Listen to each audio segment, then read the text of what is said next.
know. When you and the homie decided to make that name change, did you not want to have like a meeting with all the other hustlers? See, at the time, I was in prison. Okay. I was in prison. When we did this, we started hitting it up all around. So homies like Big T-Lo, J Money, all of them. See, the homie Rome didn't want to go with it at first, but he ended up, you know. Fuck it. But they was calling, like, telling us that we don't think that's cool, homie. Who was calling you? Like Bloke and them, you know, calling me, telling them we don't think that's cool. Yeah, because we was all in prison. It's too late, I didn't know. bro. Yeah, they made the right choice. They made the right choice, but I was in the prison with it when the whole circulation. I was doing a joint. Like my wife's brother, Big Fish, you know, he was in. It was a lot of older dudes. There was a lot of older dudes that was in a pen at this time. Right. So, you know, they hearing about this. They got like 10, 15, 20 years. When they get out, they blasted. Big Snoop, the homie, one of the homies. Everybody getting coming out 5'7", neighborhood in their head and all this and blasted. So everybody just start to get with the program. You want to say something? And when you guys made the change to Neighborhood Crip, were you already cool with the 5-5s at that point? Not really. No, not really. At that point in time, no, we wasn't. We lost a homie round about that time. We wasn't.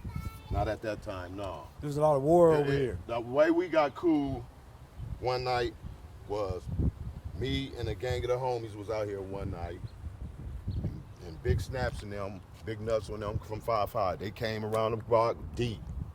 We sitting out here, we looking, we see them coming. So now the Snaps and them come up to me, Bop, let me holler at you. Right. What's up, homie? Man, we gotta stop this. You know, we gotta stop what? Move my car right quick, dude. I got you. Yeah, this is a hell of a story right here. You know, we gotta stop this. Watch we gotta stop what? We gotta stop this, homie. We right around the corner, like I said, how we grew up knowing each other.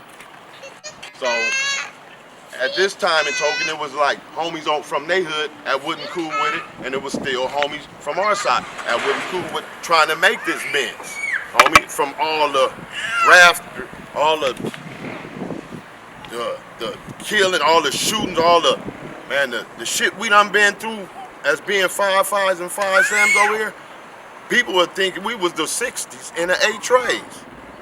You see what I'm saying?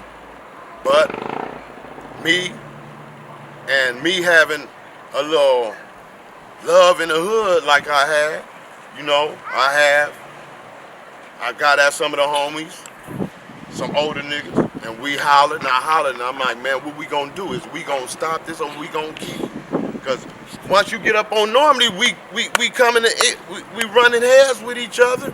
We go to the same stores, what we gonna do?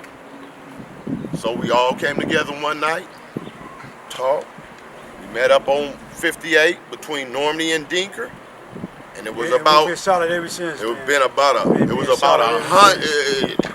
I mean, traffic couldn't even come down the street. We've been solid ever since that. You know, we made amends that day, and it's been 5-5 we stand with that 7. You know, and that's how we run things over here, because we take care of each other around here. You know, we look out for each other. We ain't no big hood. So was that like around 90? Was that in the early 93, 94, somewhere around there? That was like, that was about 90. That was about 95, 96, somewhere around that era. Yeah, about 95, 96, somewhere around there. When they first came that day, walking up the block, did you think it was attention initially? I mean, you know, anybody will be surprised, man. Like, you look up and you see a gang of motherfuckers hit, and it wasn't just them walking, it was cars hitting the corner. You see what I'm saying? But you see a gang of motherfuckers coming. Yeah, I'm getting myself prepared. You know, I know how we get down, how shit go, but it came to being a calm situation, and we talked as men, homie. Right. We didn't talk as young, wild youngsters, you know. So, you know, we got that squashed and that put to the side, and it's been years now. Right. We've been rocking for years. We done had squabbles between each other, take fair up fades, You know, and still them same cats is, you know, we clean and neighborhood with it. You know, that's how we rock over here, homie. In your day, who was the top squabbler from 5-5? Well, see, I knew a couple of nice cats that had, you know, wouldn't back down. You know, they had a homie named Lil Ro that wasn't no joke. I seen Lil Ro the other night. Wasn't no joke. Drunk as a motherfucker. And go with you, don't matter who you are. But it's always been, I give up standing Loco C. Yeah, He's a nice big chunky Yeah, squabbler. Loco C, Right. yeah. Big Snaps a squabbler. On the hood. So a squabbler. On the hood. Nutso a squabbler. So a squabbler. Ain't nobody finna, you know, it's Yeah. a lot of them. Ain't nobody finna turn down nothing as a man. Because in the hood, it don't matter. You gonna have some cats that got it good with these things, homie. But then you gonna have some cats that ain't that nice, but still gonna get out there. Right. That's what we want. Yeah. On the set. Now you mentioned a lot of the Hoover tensions. I didn't hear anything about tension from the VNG side. Okay, what see, was it like on that we side? didn't take that beef like that. That was more the 5-5 Right. thing, because they close. Yeah. You see what I'm saying? That beef really But got active when when we was this era. right, cause we you was know. we was like they killed the beef, but it was like still 5-5 is 5-7. You know what I'm saying? That's what it is. My generation like more like we 50 neighborhood crip. Like we won. You know what I'm saying? You ain't gonna catch one without the other. Now that's what like my era. Like, you know what I'm saying, when we came, Baby Demon and all that nigga, S-Loke, that's like, you know what I'm saying, because S-Loke and them, you know, that's like that's my best friend. His mom grew on the 6, you know what I'm saying, they lived on this side, you know what I'm saying? So all that, you know what I'm saying, nigga, tiny snaps, all them niggas do my road dogs. And I'm 5'7", they for 5'5", but we, every day, we in the abandoned houses, everything together. And that's when we had that camaraderie, like with the big company, like, damn, why y'all got these niggas on this side? Why y'all these niggas, we cool, but let the niggas get their money over here, and then we like on shit like, nah, we going against that. You know what I'm saying? And we understood what the big company was talking about because a lot of shit was going on back in the days. So we respected it. You know what I'm saying? Like a lot of shit going back in the days, we respect that. But it's like, we gotta do this because it's cool that we allies, but when we, as one nigga, hey, we unstoppable, bro. Okay, so around 95, 96, the 5-5s and the 5-7s is cool.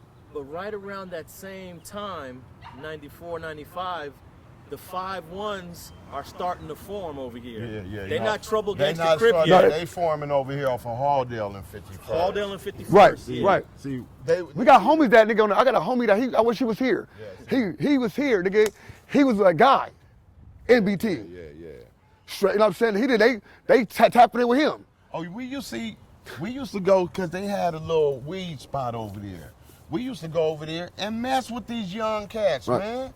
They knew where we was from and everything, but they didn't claim that truck. They wouldn't. They was NBTs at Right, this Yeah, yeah. time. So nothing they but were trouble. nothing They but trouble. was- and they didn't deal with that. Like I said, they would. You could consider them like they was taggers. You know, they wasn't cripping, but it seemed like they had a little bit of tension from the five dudes Hoovers on them. Right. You see what I'm saying? So somehow they turned. And that's when we knew that they started dealing with the Hoovers and they clicked up, oh, so y'all, we can't look at y'all the same way no more now. We can't deal with y'all. We can't look at y'all the same way. Because y'all know we enemies real tough with the five dudes Hoovers. And I got folks from five You right. dudes Hoovers. Coke dog, this nigga. Coke dog. Yeah, real talk. know? Right, that shit crazy. But it is what it is. You know, they couldn't understand how we turned Neighborhood Crips for the life of them. I done heard it up in the air. What made, how they, and y'all, hey, it is what it is. You see? Now, when you said you turned Neighborhood Crip, because the 5-5s had already done it, Yeah. did they have any influence on you and the homeboy, or did you guys do this all on your own, or did they kind of put that idea in your head? I'll keep it 100. You know, it was kind of an influence, you know? Right. But it ain't even like, you know, it's just like, I heard that it's being said that the 60s had some influence on us turning Neighborhood Crips. Okay. I got cousins from 60s. I damn near grew up over there behind Horseman over there. Knew all them front hood 60s. And all I heard my whole life growing up, because I spent more time over that way, was neighborhood.